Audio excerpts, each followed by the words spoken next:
Klaudia, Oh, Kitty. it has been a month already. I know, time flies. I missed you so much. I missed you too. I think it's our fifth burst of happiness, and we are speaking about optimism. So in this episode, we'll be diving into what does it mean to be optimistic and how questions resilience, managing your time on social media, and overall managing your time can help us to be more optimistic. Yeah, so if you haven't heard those episodes before, go back, check in, refresh your memory on what those episodes that Claudia's just mentioned were, and then join us back. Kitty, let's dive straight into it. What does it mean to be optimistic? Okay, so as always, I've been pondering these thoughts all month and have been thinking about what optimism is. And you know what? This is not something I would have ever said before, but I think it's the what's the opposite of retrospective? It's the pre-gratitude. It's like a version of gratitudes that happens before. Like if gratitude happens after the event, I'm grateful for XYZ, then optimism could be the opposite and be the before the thing happens. Like you're looking forward to something, you're feeling positive about what's to come and feeling hopeful about the future, and it's looking, that's what I think optimism is. As always, Kitty, you're a genius. Yes. Optimism is all about the believing and having the mindset that the events or experiences we're going to have will be generally positive. However, that doesn't necessarily mean it's about wishful thinking and being always positive. Quite interesting definition from Martin Seligman, who is an American psychologist, and he actually is the father of positive psychology. And he wrote the book Learned Optimism. And actually, he also says that optimism is about creating more empowering explanation of what's happening in our life and reacting to problems and challenges we may have in life with that good sense of confidence and belief in our own personal ability. I like that definition. I like that definition because optimism in a very one-dimensional form can be quite annoying, like blind optimism, like, yeah, everything's going to be great. Aren't we going to be happy forever? And everything's going to be fine. And it's kind of like, okay, this is like insane now. You're not being very realistic. But actually that description was very like measured, calm, and sort of realistically optimistic, I suppose. Lovely. We have a new term, realistically optimistic. But you're right, there is optimist bias. So there is that tendency to overestimate the likelihood of positive outcomes and then kind of almost downplay the possibility of negative ones. And yes, in that definition of Martin Seligman is more about creating more empowering explanations of what's happening or may happen. So definitely much more realistic, as you said. So Kitty, I'm just thinking, are you an optimist or maybe you are a pessimist or a realist? I don't know. Where do you sit? I would generally say I'm an optimist. And interestingly, this month has been some moments where I've seen the difference between myself and my partner Ruth in our approaches to things. One being more pessimistic and one being more optimistic. But weirdly, the pessimistic outlook, the resulting feeling was so much more happiness. Basically, there was some DIY that needed to go on in a flat, and the pessimistic approach was, oh my God, the whole wall is going to fall in if I do this thing. Everything's going to go terribly, and probably the whole house is going to fall down, and it's going to be a nightmare. And I was like, no, it will be absolutely fine. Don't worry about it. And then the DIY took place, and the walls didn't fall down. And Ruth, who was the pessimist in this particular situation, was ecstatic with the results. Whereas I was like, that's not necessarily the best job I've ever seen. But she was so pleased that the wall hadn't fallen down, that this this bodge job was actually really she was just elated. But it was interesting to see the kind of the pessimistic view and the optimistic view. And actually, you think of optimistic as being the more like, oh, that's the happier outcome. But actually, a slightly more pessimistic view could be just delighting at every turn because it's better than you had expected. Yeah, that's true. That's quite interesting way to look at it. Obviously, Ruth probably had quite stress before the DIY happened, which you didn't experience as a optimist. So, advantages, disadvantages here, I guess, of both approaches. I must say, I would say that I am a pessimist with a hint of optimism. So what happens in my brain usually is that I do like jumping into the worst case scenario possible. So probably I'll be thinking, okay, what if that wall is going to completely go down, an entire flat is going to collapse on me? But then I would find the comfort in knowing that if that's the worst case scenario, probably I can deal with that. And if I can deal with the worst case scenario, then there is not much I need to worry about. Yeah. So it can level you out. Yeah. So, and I think that is really because I'm naturally a pessimist, and I'm spending lots of time teaching myself to be optimistic. And this is the kind of one way I almost cheat my mind of, think about a worst case scenario, and then my new optimistic self is going to give you reasons of why you should actually not worry because all of it is manageable. Yeah, I'm definitely like a naturally optimistic, I think. I don't seem to go down the route of worst case. I just blindly press on despite the risks. yeah, that's quite interesting. And then obviously how much of it is healthy optimism with that hint of realism, as you said, or how much it is going towards an optimist bias of ignoring the risks or sign of threats on your way.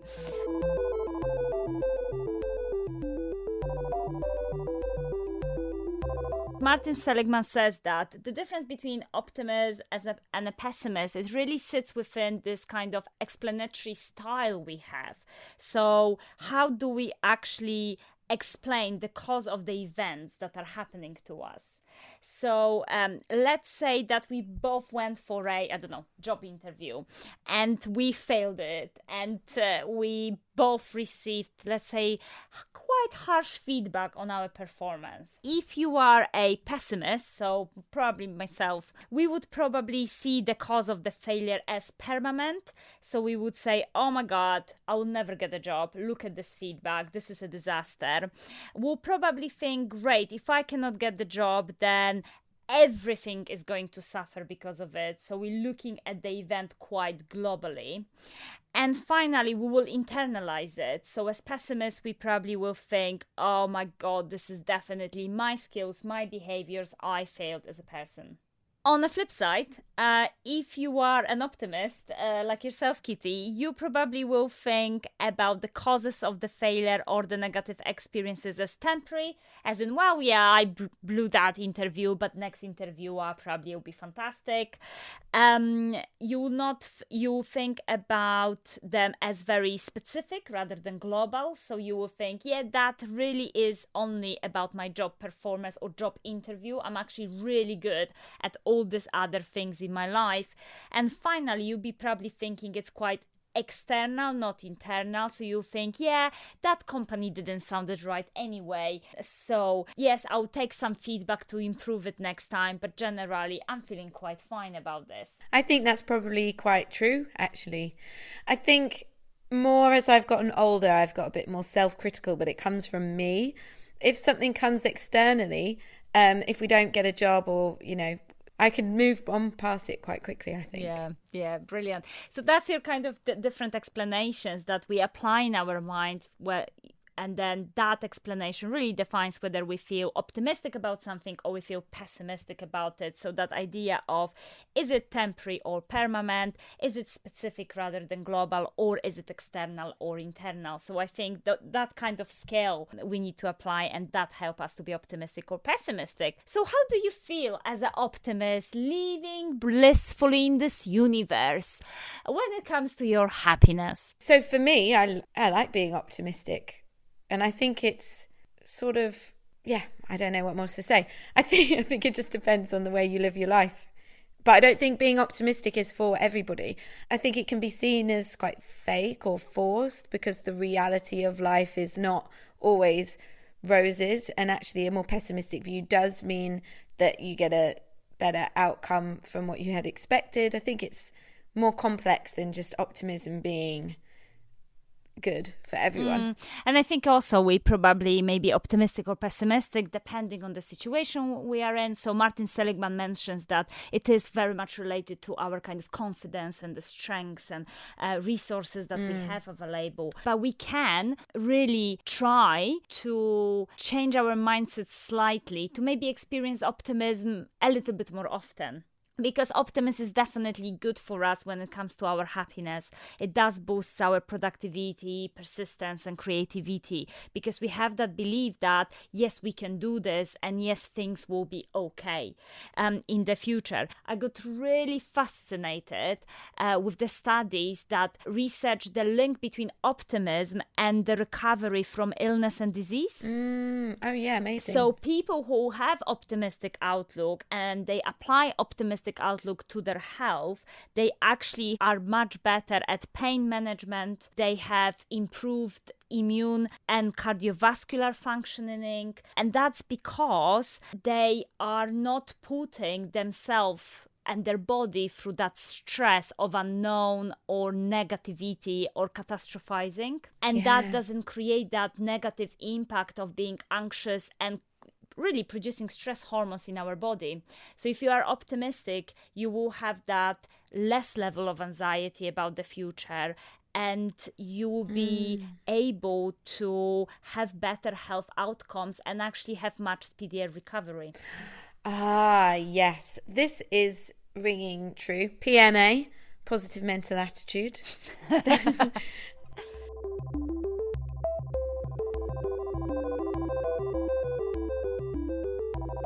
That's all great, Kitty, but how can we be more optimistic? Great question, Claudia. Could it be that we ask ourselves more questions? I think we could ask ourselves more questions. So, what kind of questions would you ask yourself to increase your optimism? Well, just thinking about what you just said then about not catastrophizing something that's not going to happen, or going into like quite a anxious place, maybe we can ask questions to kind of calm ourselves or get some clarity around what's actually happening. So we could ask what's real, or ask what else could happen, what positive actions could come from it, maybe. Yes, of course, Kitty Newman, always on it, absolutely. So Cy Wakeman wrote a fantastic book called Reality-Based Leadership, and she suggests that actually question can help us to gain clarity in the face of challenges that we're facing. And she has like 3 specific questions, which I personally really like. So when I start exaggerating or catastrophizing, I like those 3 questions. So one is, what do I know for sure? Because obviously lots of time we create our own reality in head. So, for instance, oh yeah, he said that or she said that because of this. But really, what do you know for sure? What can I do right now? So many times we may be worrying about something in the future, but what can I do right now? What are my choices? I think that's quite a nice question as well, to be more grounded in the present moment. And finally, the third question, if I could be the best, the great version of myself, what would it look like? What my behavior would it look like? How would I behave right now? Interesting. Yeah, that was making me think of another one that I'd been told once about with using questions, where if you start to become a bit panicked, you can ask like, what can you smell? What can you hear? What can you see? And list a few of those things, and it grounds you into like the moment a bit. Not necessarily to do with the optimism, but actually trying to get away from those like thought processes that take you down like a bit of a anxious train of thought. But I guess your one actually is quite practical, isn't it? And questions, I see that being now actually quite a calming moment, because you're taking a little moment to have a rest from this whatever it is that your brain is doing. Yeah, absolutely. So, and that can help us. If we gain clarity, we can be more optimistic, or if not optimistic, at least realistic.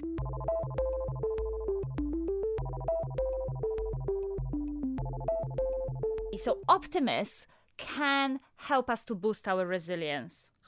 How would you see that in practice? So actually, Klaudia, this one got me in a bit of a loop of thinking resilience and optimism, is it actually a bit of a trap? Oh, I like it already. Here we go, Kitty. Tell us your thinking. Because in the episode of resilience, we were talking about these experiences that were negative, that build us up to be able to deal with those more difficult situations that come to us. Actually, you're building from these challenges.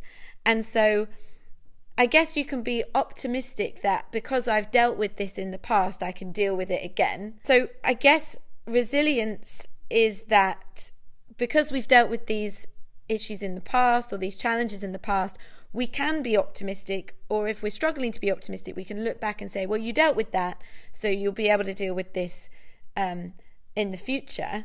But also, I think that, but the idea of resilience being a bit of a trap with optimism is that the pessimistic view becomes, or could become, quite compelling if we're thinking about our past experiences, like, well, this has happened to me before, this has happened.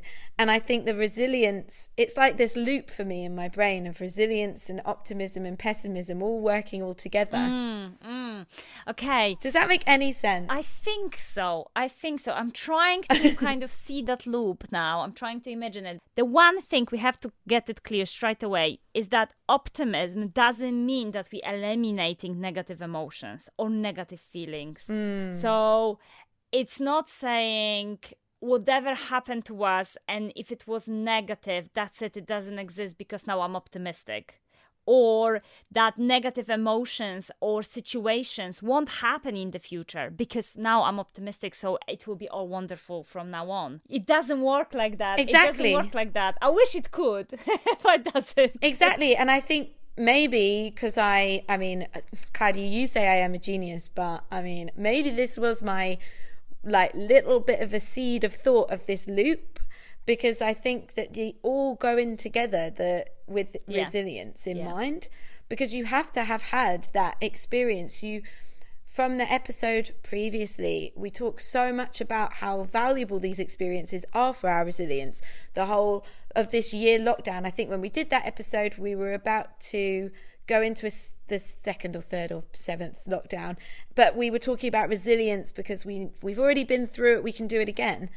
So what you're saying is like, I have to have negative experiences in my life and negative feelings, because then I'm building my resilience. If I've never done anything challenging or difficult in life, I won't have a high resilience. And because of the fact that I had negative experiences, I can maintain an optimistic outlook because I know that I can deal with problems and I can deal with stressors. Yeah, I love that. I think that's great. I think the one thing I would add here is that when you have in that loop this optimism of, I know that I can deal with challenging experiences because I had all these negative experiences in the past and I dealt well with them because I have that level of resilience, is that the optimism help us to find a meaning in negative experiences. And that's exactly what you were saying in that loop. You're trying to find meaning that all those negative experiences were worth having because now I have a high level of resilience. And what you've done is you applied optimistic outlook to explain to yourself all those negative experiences. Whereas maybe a pessimistic person would say, I had all those negative experiences because life is unfair, and actually these are unnecessary. They cause me all the stress, and I wish I never had all of these, and I have regrets that I had these. What about social media? So you are a specialist here on social media, and I sometimes feel, how on earth I'm supposed to be optimistic when I open my feeds and my social media accounts, and what I see there is drama, tragedy, burnout, all the kind of negative things that we see on the news. How can I remain optimistic? Well, if you're asking me how can you be optimistic about the world if you're on social media, then there's definitely, you should go and listen to that first episode, because there's a huge amount of things to touch on that. Stop getting the news from social. Stop consuming news. Full stop. I mean, the world is a challenging place. I think it's like taking action and being positive on these channels helps our own outlook and our own approach within them.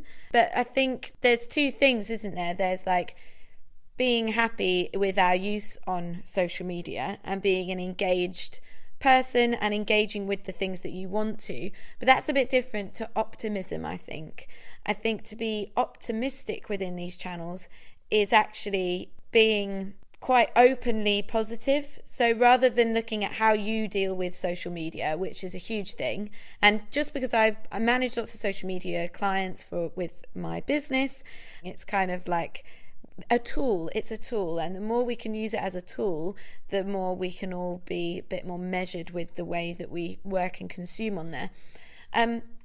But optimism is particularly interesting because I'm optimistic that the landscape is changing. So when I was thinking about this, I was thinking about the future of social media and the future of digital marketing, the future of our online behavior, and I am optimistic that we are all learning to work with it better. And you have to be optimistic for the children, for the young people. But there's for the future. We have to be optimistic that people are doing the right things, and that. But that's where I'm at really with social media and optimism. I'm optimistic that we're all learning to use these platforms better for our own sakes. I like that. So you're having that hope and optimism about us being those active social media users when we actually put out those positive news and emotions out there. But I like also your comment about let's be in control, as in we cannot control what other people put out there. We cannot control what's happening currently in the world, but let's think, okay, what am I controlling and how I can generate that optimism and change and positivity in the world via my social media use. And I think I love that because, as you said, that creates that optimistic, hopeful attitude for the future.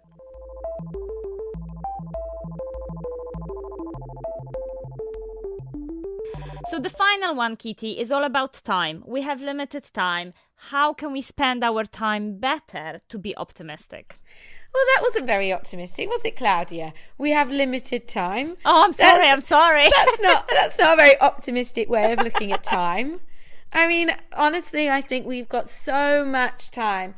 We have so much time. Sometimes I think about time. If I'm at the gym and I'm doing a workout and I'm like, oh my God, this is so hard. And they'll be like, oh, a minute of push-ups. I'm like, oh my God, a minute of push-ups. And I'll be like, yeah, but that's making you feel like that minute is about an hour long. What a gift. That's an optimistic way of looking at time. You are a relentless optimist, and I must just say, I don't believe I've just been told off by Kitty Newman. I just feel like I've been slapped in my hand right now. What do you mean it's limited? But I do think that is a good point, though, because I can get to the end of the day and be like, oh my God, where did the day go? Oh, I can wish away my week. Oh, can't wait till Friday. These aren't very optimistic ways of looking at time, I don't think. I don't think we should be wishing our lives away. I think we should be taking time, like a lot of the things we do to take a breath, doing yoga, making time for yourself, the things we come back to over and over again. I think that is an optimistic way of looking at time. If you take the time to do the things that are important to you and your values. Love it, love it.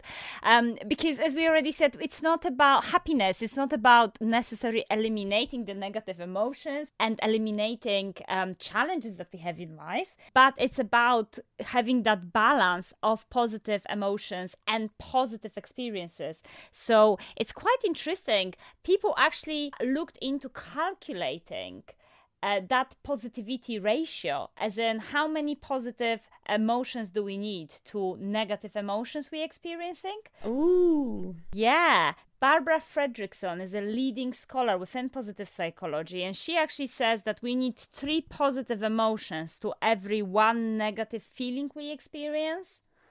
So it's a ratio of 3 to 1.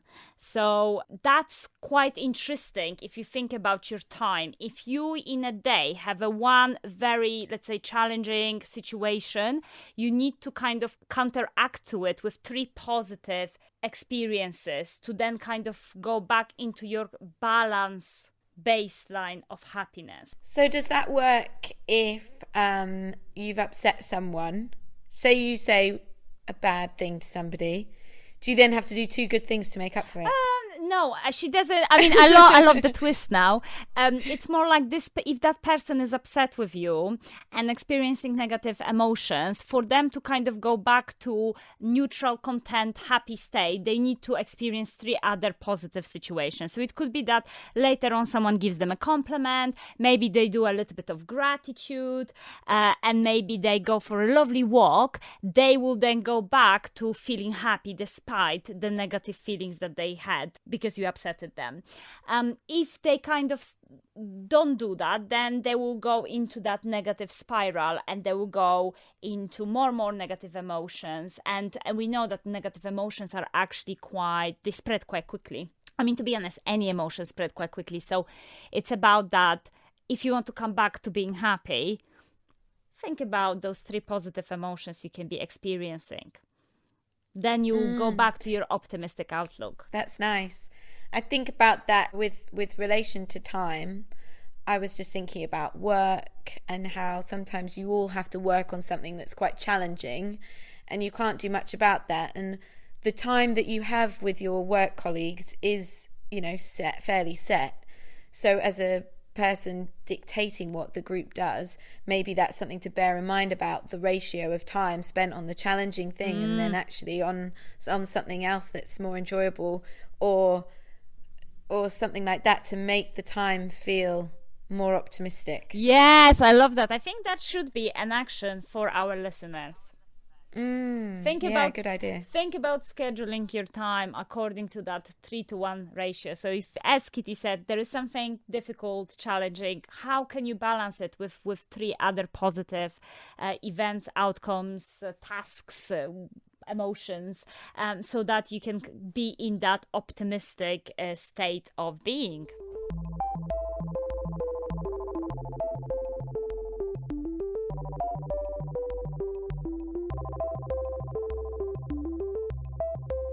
Just to summarize, optimism is this, let's say, habit of the mind to create more empowering explanation of what's happening to us. And the difference between pessimism and optimism is the way we think about what's happening and how we explain the events that are happening in our life.